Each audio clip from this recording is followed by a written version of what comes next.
Hello everyone, मैं मिथुन सिंह स्वागत करता हूं आप सभी का। आशा करता हूं आप सभी बहुत अच्छे होंगे। बिहार स्टेट पेपर 2 यानी कि क्लास 11-12 के लिए अगर आप स्टेट का पेपर देने जा रहे हो तो प्रीवियस ईयर क्वेश्चन पेपर की मैंने एक वीडियो अपलोड कर दी है 2023 की, जो कि पिछले साल हुआ था, आपको पता ही होगा।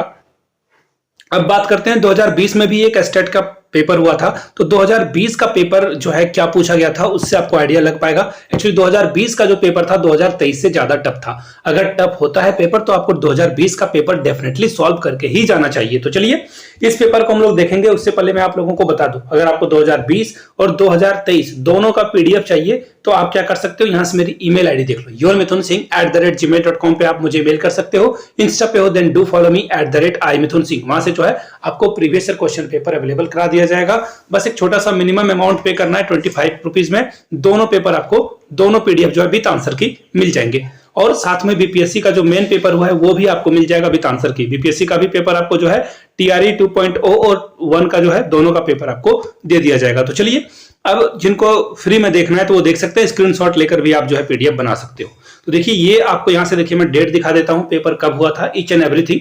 डेट यहां से आप देख पाओगे 18 सितंबर 2020 को ये पेपर हुआ था, 12 बजे से 2:30 बजे के बीच। शिफ्ट सेकेंड शिफ्ट थी, मैथमेटिक्स का कोड आप देख सकते हो 202 था। पहला क्वेश्चन देखो क्या था, मैं आपको ना जो एमसीक्यूज वगैरह हैं, जो टिपिकल क्वेश्चंस हैं स्टैटिक्स जीके वाले, वो आपको मैं बताता चलता हूं अकॉर्डिंग टू आंसर की 2020 में जो पूछा गया था उसके अकॉर्डिंग। ठीक है, पहला का जो आंसर हो जाएगा, गुज्जू भाई बेदका का जन्म जो है 15 नवंबर 1885 को हुआ था। 50 क्वेश्चन आपको एक्स्ट्रा कॉमन पेपर के भी पूछे जाते हैं मैथमेटिक्स के अलावा। मनोवैज्ञानिक प्रयोगशाला की स्थापना सर्वप्रथम किसने की थी? तो जो ऑप्शन है वही रॉन्ग है, करेक्ट आंसर इसमें था ही नहीं।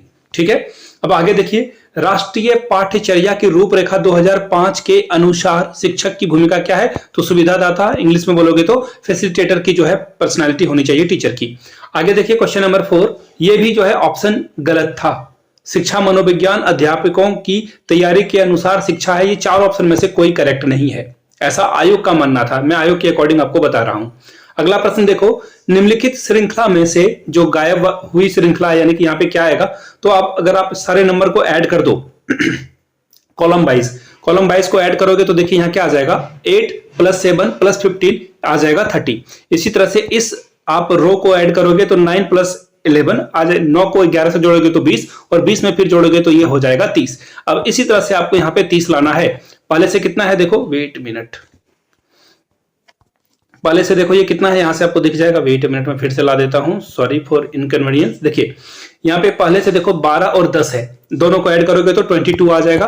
अब इसमें आपको क्या करना है, 8 ऐड कर देना है, तो आंसर आपका क्या हो जाएगा, ऑप्शन नंबर ए, यानी कि 8 आपका क्या है, करेक्ट आंसर हो जाएगा। चलिए आगे बढ़ते हैं अगले सवाल की ओर। देखिए मैथमेटिक्स का सवाल था और इस क्वेश्चन का जो राइट आंसर होगा वो हो जाएगा ऑप्शन नंबर डी। आप खुद से बनाइएगा पेपर तो आपको आइडिया हो जाना चाहिए कि कौन सा आंसर है, तो डी इसका सही जवाब था। ठीक है, अब देखिए विकास उत्पाद है, विकास जो है वो उत्पाद है किसका है, तो देखिए अधिगम और परिपक्वता यानी कि लर्निंग और मैच्योरिटी का जो है उत्पाद है, डेवलपमेंट। आगे देखते हैं अगले सवाल की ओर। समाजीकरण की प्रक्रिया में शिक्षक का उत्तरदायित्व है, क्या है? देखिए सोशलाइजेशन में जो शिक्षक होते हैं उनका दायित्व क्या है, तो सभी यहाँ पे वातावरण का भी निर्माण करेगा, सामाजिक वातावरण, सामूहिक वातावरण, सांस्कृतिक कार्यों को प्रोत्साहन देना, तो सभी आंसर इसका सही है। आगे देखिए इसी तरह से नेक्स्ट क्वेश्चन, निम्नलिखित में से किशोरावस्था की मुख्य समस्या क्या है, वो पूछा गया है। एक्चुअली यहाँ पे को नहीं होगा, यहाँ पे की होगा। देखिए तो क्या हो जाएगा, शारीरिक विकास की समस्या, समायोजन की समस्या, काम एवं संवेगात्मक समस्या, तो देखिए इसका जो सही जवाब होगा ऑप्शन नंबर डी। देखिए ऑप्शन से ना आपको कुछ कुछ आइडिया लग जाएगा, जब सारे ऑप्शन पॉजिटिव दिखने लगे, अगर ऑल ऑफ दीज है तो डी के साथ आपको जाना चाहिए था। चलिए आगे बढ़ते हैं अगले सवाल की ओर। समायोजन की प्रक्रिया है, समायोजन की प्रक्रिया जो है मानसिक है, मेंटल है। समायोजन कहां होगा, मेंटल में होगा, एडजस्टमेंट आपका मेंटल में होगा। अगला सवाल देखिए क्या है, 8 के बाद 9 है, 9 के बाद 20 है, 20 के बाद 63 है। आपसे पूछा गया है इनमें से जो गायब हुई संख्या है वो आपको बताना है कौन सी है, तो देखिए इसका सही जवाब हो जाएगा 256। आप जो है करके देख लोगे तो आपको आइडिया लग जाएगा। मैं फिलहाल अभी जो है ऑप्शन अगर मैं कराने लगूं तो 2-3 घंटे की वीडियो बन जाएगी। सब्जेक्ट को अगर HF लिखा जाएगा तो साइंस को क्या लिखा जाएगा, तो खैर इन चीजों को छोड़ते हैं और जो वन लाइनर आंसर है वो मैं आपको जो है बता देता हूं। लॉरेंस कोहलबर्ग का जन्म कहां हुआ था? देखिए बहुत ही आसान सा सवाल था, अमेरिका के वो साइंटिस्ट थे, तो आंसर बी होगा। चलिए आगे बढ़ते हैं। थर्स्टन द्वारा सिद्धांत प्रतिपादित किया गया था, आपको बताना है कि वो कौन सा सिद्धांत था। तो देखिए इसका सही जवाब हो जाएगा ग्रुप फैक्टर थ्योरी जो है थर्स्टन के द्वारा दी गई थी। ठीक है, चलिए आगे बढ़ेंगे। एकाधिक बुद्धिमानी का सिद्धांत क्या कहता है? तो देखिए ये क्या कहता है, ऑप्शन नंबर ए, बुद्धि कई प्रकार की हो सकती है। आपको पता ही होगा गार्डनर साहब ने 9 इंटेलिजेंस दिए हैं, जिसमें उन्होंने बताया है कि बुद्धि जो है अलग अलग तरह के हो सकते हैं। हो सकता है कि कोई बहुत पढ़ने में तेज हो सकता है कि कोई गेमिंग स्किल जानता हो सकता है कि वो इंजीनियर बन जाए, हो सकता है कि वो म्यूजिशियन बन जाए, हो सकता है कि वो पेंटर बन जाए। तो अलग अलग जो है इंटेलिजेंस होती है, सब में कुछ ना कुछ इंटेलिजेंस तो होता ही है। निम्नलिखित में से कौन सा सृजनात्मकता से संबंधित है? सृजनात्मकता मतलब क्रिएटिविटी वाली बात हो रही है। तो देखिए इसका जो सही जवाब हो जाएगा ऑप्शन नंबर ए, अपसारी चिंतन। अपसारी चिंतन जब आप एक ही चीज को अलग अलग तरीके से सोचते हो। मैथमेटिक्स से इसे रहने देते हैं, फिर मैथमेटिक्स से इसे भी मैं रहने देता हूं। अब देखिए क्वेश्चन पूछा गया था सीटीई का विस्तार रूप क्या है? तो देखिए सीटीई का विस्तार रूप option college of teacher education, B इसका सही जवाब हो जाएगा। चलिए आगे बढ़ते हैं। प्रयोजनवाद का रूप कौन सा है? ये देखिए आपसे सवाल पूछा गया है। तो देखिए चारों ऑप्शन जो है थे इनके इनकरेक्ट थे अकॉर्डिंग टू आयोग ने जो आंसर बताया उसके अकॉर्डिंग मैं आपको जो है ऑफिशियल आंसर के अकॉर्डिंग बता रहा हूं। 90 से 110 की बुद्धि लब्धि वाला बालक को क्या कहोगे आप? तो देखिए इसे हम लोग कहेंगे सामान्य, यानी कि इतनी बुद्धि सभी के पास होनी चाहिए। 9 से 110 से 15 हो जाए 20 हो जाए तो उसे हम लोग जो है क्या बोलेंगे? प्रखर या प्रतिभाशाली बच्चा हम लोग बोलेंगे। संविधान में शिक्षा को किस सूची में शामिल किया गया है? तो देखिए इसे जो है कॉन्करेंट लिस्ट यानी कि समवर्ती सूची में, यानी कि सेंटर भी उसमें जो है लॉ बना सकता है और स्टेट भी लॉ बना सकता है। जैसे भी बीपीएससी की बहाली आई है या फिर बिहार स्टेट की परीक्षा हो रही है, तो ये जो है ये कौन सी जो आयोग डिसाइड करती है सिलेबस क्या होगा, टीचरों की सैलरी क्या होगी, तो ये मुख्यमंत्री डिसाइड कर रहे हैं या फिर उनकी कैबिनेट डिसाइड करती है, शिक्षा विभाग डिसाइड करता है, यानी कि राज्य के स्तर पर स्टेट के लेवल पे आपको ये देखने को मिलेगा। अब केबीएस में जो जॉब आएगी, एनबीएस में जो जॉब आएगी, ईएमआरएस में जो जॉब आएगी, वो मोदी साहब की कैबिनेट डिसाइड करेगी, सैलरी क्या होगी, वैकेंसी कैसे निकाली जाएगी, सिलेबस क्या होगा। तो ये जो है सेंट्रल का मामला है, दोनों का मामला है, यानी कि समवर्ती सूची में दोनों को शामिल किया गया है। आगे बढ़ते हैं। अब इसी तरह से आगे देखो, मूल्यांकन प्रदान करता है, मूल्यांकन क्या प्रदान करता है? तो ऑप्शन ए, शैक्षणिक प्रगति को की प्रेरणा कोई है जो है करता है। आगे देखते हैं क्वेश्चन नंबर 26।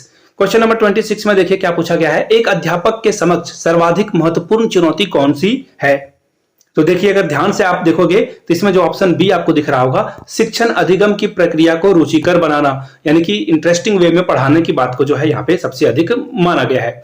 शिक्षा और संवाद किसकी रचना है? शिक्षा और संवाद किसके द्वारा लिखी गई है? तो देखिए ये चारों ऑप्शन इनकरेक्ट थे, पता नहीं आयोग ने क्या ही करा था, खैर ये चारों ऑप्शन रॉन्ग थे। The society and the school and society, ये बुक किसके द्वारा लिखी गई? तो देखिए जॉन डेवी के द्वारा ये बुक लिखी गई थी। अब एक और यहाँ पे रीजनिंग का सवाल है, इसे रहने देते हैं। एक और रीजनिंग का सवाल है। अब देखिए क्वेश्चन नंबर 31, व्यक्तित्व का मूल्यांकन की सर्वश्रेष्ठ विधि क्या है? आप क्वेश्चन आंसर कर लोगे, केस स्टडी कर लोगे, प्रेक्षापन कर लोगे, तो इन चारों में से सबसे अच्छा तरीका क्या होगा? आप जो है उसको प्रोजेक्टिव मेथड के द्वारा जो है उसे मेजर करोगे। ऑप्शन बी क्या होगा? करेक्ट हो जाएगा। छात्रों के चरित्र का सबसे प्रमुख गुण कौन सा है? तो देखिए अगर स्टूडेंट के सबसे अच्छे गुणों की बात की जाए तो इसमें सबसे अच्छा गुण क्या है? जब वो रिस्पॉन्सिबिलिटी उसके उत्तरदायित्व यानी कि उसे सीखने की भावना आ जाए, उत्तरदायित्व यानी कि रिस्पॉन्सिबिलिटी की भावना आ जाएगी, तो वो क्लास भी अच्छे से करेगा, होमवर्क भी अच्छे से करेगा। ब्लूम वर्गीकरण के अनुदेशात्मक व्यवस्था में ज्ञानात्मक पक्ष कौन सा नहीं है? तो देखिए ज्ञानात्मक पक्ष कौन सा नहीं है, इंग्लिश में देख लेता हूं, नॉलेज, रिसीविंग, एप्लीकेशन, कॉम्प्रिहेंशन। तो देखिए इसमें जो ऑप्शन हो जाएगा आपका, रिसीविंग वाली बात कहीं की गई नहीं गई है, वहां पे रिसीविंग की कोई बात नहीं की गई। ऑप्शन बी आपका क्या होगा? प्रतिक्रिया इसका सही जवाब हो जाएगा। एक तत्व सिद्धांत का प्रतिपादन किसने किया था? तो देखिए एक तत्व परिणाम का जो सिद्धांत किया गया था, कब किया गया था? चार ऑप्शन में से कोई करेक्ट नहीं है। अब इसी तरह से मैथ्स वाले क्वेश्चन को हम लोग रहने देते हैं। और अब देखो द्वितत्व यानी कि टू फैक्टर थ्योरी जो है किसके द्वारा दी गई थी? ये सवाल आपसे पूछ लिया गया है। तो देखिए इसका सही जवाब हो जाएगा स्पीयरमैन, सॉरी यहाँ पे ऑप्शन है स्पीयरमैन, इसका सही जवाब था। आगे बढ़ते हैं। नेक्स्ट क्वेश्चन की ओर, वंशानुक्रम किस प्रकार की विभिन्नताओं को प्रभावित करता है? रचनात्मक, शारीरिक, सामाजिक या फिर मानसिक? चार ऑप्शन दिए गए थे, तो देखिए इसका जो सही जवाब हो जाएगा ऑप्शन सी, यानी कि शारीरिक अनुमान। जो वंशानुक्रम है, अगर माँ पिताजी लंबे हो या फिर उनकी आंखें का कलर जैसा हो या फिर हेयर वगैरह जो है वो माँ बाप के अकॉर्डिंग होता है, यानी कि फिजिकल ये हो जाएगा। जन्म के समय शिशु में संवेग होता है, यानी कि बच्चे के अंदर कौन सी जो है भावना, फीलिंग्स होती है? प्रेम का, क्रोध का, दया का, उत्तेजना का। जब बच्चा पैदा होता है तो इसका सही जवाब हो जाएगा ऑप्शन नंबर डी, उत्तेजना का, यानी कि एक्साइटमेंट बच्चे के अंदर होती है। अगले क्वेश्चन की ओर हम लोग बढ़ेंगे। नेतृत्व को गुणों का सर्वाधिक विकास होता है किस अवस्था में? ये सबसे ज्यादा विकास आपको देखने को मिलेगा, तो किशोरावस्था में, एडोलेसेंस में। इसका सही जवाब हो जाएगा सी के साथ आपको जाना था। आगे बढ़ेंगे अगले सवाल की ओर। नेक्स्ट क्वेश्चन देखिए आपके सामने ये रहा। अगला सवाल देखो, यहाँ पे ये भी रीजनिंग है, इसे हम लोग रहने देंगे। अब देखिए ये भी रीजनिंग है, रुचि होती है, तो देखिए रुचि जो है वो किस में होगी? तो इसका जवाब हो जाएगा दोनों, यानी कि जन्मजात भी होती है और अर्जित भी होती है, यानी कि हेरिडिटी और साथ में जो है दोनों का मिश्रण होता है। चलिए आगे बढ़ेंगे।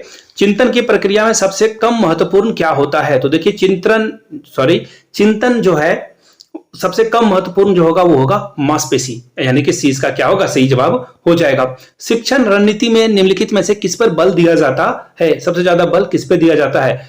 मनोविज्ञान के अनुप्रयोग पे, प्राकृतिक विज्ञान के अनुप्रयोग पे, प्रौद्योगिकी पे? तो देखिए इसका सही जवाब डी होना चाहिए। सभी आपको जो है सही सही लग रहे होंगे, तो डी के साथ आपको जाना था। आगे बढ़ेंगे नेक्स्ट क्वेश्चन की ओर। नेक्स्ट क्वेश्चन देखिए क्या है 46 में, किस विधि द्वारा छात्रों का कार्य अनुभव प्रदान किया जा सकता है? तो देखिए खोज के द्वारा, परियोजना के द्वारा, विश्लेषण के द्वारा, एनालिसिस, डिस्कशन, प्रोजेक्ट, सर्च या एनालिसिस। तो देखिए किस विधि के द्वारा छात्रों के को जो है कार्य अनुभव प्रदान किया जा सकता है? अनुभव की बात की जा रही है, एक्सपीरियंस की बात की जा रही है। तो देखिए बच्चा जो है जब खुद से चीजों को करेगा, यानी कि जब उसे आप प्रोजेक्ट दोगे तो वो अच्छे से जो है चीजों को एक्सपीरियंस कर पाएगा। सी का क्या होगा? सही जवाब हो जाएगा। चलिए आगे बढ़ेंगे नेक्स्ट क्वेश्चन की ओर। के और एल भाई हैं, देखिए ये रीजनिंग का सवाल है, इसे रहने देते हैं। एक समस्या सुधारक बच्चा डैश के विचार के आधार पर कथनों की सच्चाई या संभावना का मूल्यांकन करता है। तो देखिए इसका सही जवाब क्या हो जाएगा? ऑप्शन सी, तार्किक यानी कि लॉजिकल बातें वो करेगा। चलिए आगे बढ़ेंगे। पावलोव ने अपना प्रसिद्ध प्रयोग किस पे किया था? तो देखिए पावलोव ने जो है किस पे प्रयोग किया था? आपको पता ही होगा, कुत्ता पे प्रयोग किया था। कुत्ते को बांध दिया गया था, फूड वगैरह उसे जो है रेगुलरली दिया जाता था घंटी बजाकर। एक बार जो है घंटी बजा दी गई लेकिन फूड नहीं दिया गया, फिर भी उसके कुत्ते के मुंह में जो है सलाइवा आ गया था, लार आ गई थी वो घंटी बजने के कारण। अगला सवाल देखिए, मोटिवेशन एंड पर्सनालिटी बुक किसके द्वारा लिखी गई है? तो देखिए इसका सही जवाब क्या हो जाएगा? ऑप्शन नंबर सी जो है मंकी। देखो ये मैस्लो के द्वारा लिखी गई थी, और मैस्लो क्या थे? नेचुरलिस्ट थे। चलिए अब आपका मैथमेटिक्स वाला सवाल शुरू होता है। ये तो था, ये कॉमन पेपर था। अब देखिए यहां से जो है आप मैथमेटिक्स वाले सवाल को देख सकते हो। अब देखिए 15 मॉड के अंदर है ये 12i, इसकी वैल्यू क्या होगी वो आपसे पूछ लिया गया था। -1 का घनमूल क्या होगा, ये आपसे सवाल पूछा गया था। देखिए मैंने कहा ना 2020 का सवाल जो है इससे बेहतर था। तो देखिए डिस्क्रिमिनेंट निकालना था इसका। देखिए ये क्लास 10th में आपने पढ़ा होगा। अब आगे देखिए जो रूट है फैक्टोरियल 1 का वैल्यू क्या होगा? तो देखिए फैक्टोरियल 1 का वैल्यू आप सभी को पता होना चाहिए, क्या होता है? 1 ही होता है। चलिए आगे बढ़ते हैं अगले सवाल की ओर। 5c5 का भी वैल्यू 1 ही होना चाहिए। आप लोगों को पता होना चाहिए कि फैक्टोरियल अगर सेम हो तो उसका वैल्यू हमेशा 1 होता है। 5c0 का वैल्यू क्या होगा? तो देखिए इसका भी आंसर 1 ही होगा। क्या होगा? 1 ही होगा। आगे बढ़ते हैं। अब देखिए a डेल्टा b का वैल्यू क्या होगा, ये पूछा गया है आपसे। फिर इसी तरह से एक सेट थ्योरी का भी सवाल आपसे फिर से पूछ दिया गया है। अब cos स्क्वायर x का डिफरेंशिएशन क्या होगा? तो देखिए cos स्क्वायर x का जो डिफरेंशिएशन हो जाएगा वो हो जाएगा ऑप्शन, ये देखो यहाँ साइन वाला आंसर, यानी कि इसका जो जवाब हो जाएगा डी नंबर हो जाएगा। आगे बढ़ते हैं। x टू द पावर 9 का जो है डिफरेंशिएशन पूछा गया था। बोलोगे ये तो बड़े आसान सवाल है। हाँ, कुछ आसान सवाल भी थे, कुछ डिफिकल्ट सवाल भी थे। अब देखिए e to the power ax का डिफरेंशिएशन पूछा गया था। तो देखो डिफरेंशिएशन तो सेम ही रहेगा e टू द पावर का, और ax में अगर आप डिफरेंशिएट करोगे तो a आ जाएगा, यानी कि यहाँ पे अगर आप ऑप्शन ढूंढोगे तो ये ऑप्शन आपका a क्या होगा? करेक्ट हो जाएगा।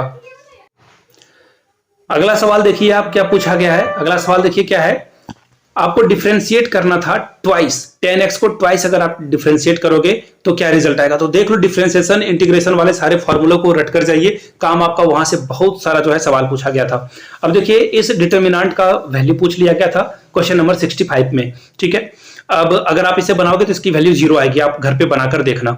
आगे देखिए, अगर आपका इसका सॉल्यूशन चाहिए होगा ना, कि मैथ्स के कुछ क्वेश्चन जो इंपॉर्टेंट हैं उसका सॉल्यूशन के ऊपर एक वीडियो बनाई जाए, तो आप नीचे कमेंट करके सॉल्यूशन लिखिएगा। तो एक वीडियो मैं सोच रहा हूं आप लोगों के लिए कि बना दूं, ताकि चीजें आपके लिए इजी हो जाए। यहां से आप वेक्टर वाले सवाल को देख सकते हो, और इसी तरह से जो है मैं आपको धीरे धीरे करके ना सारे क्वेश्चंस दिखाता जाऊंगा, ठीक है।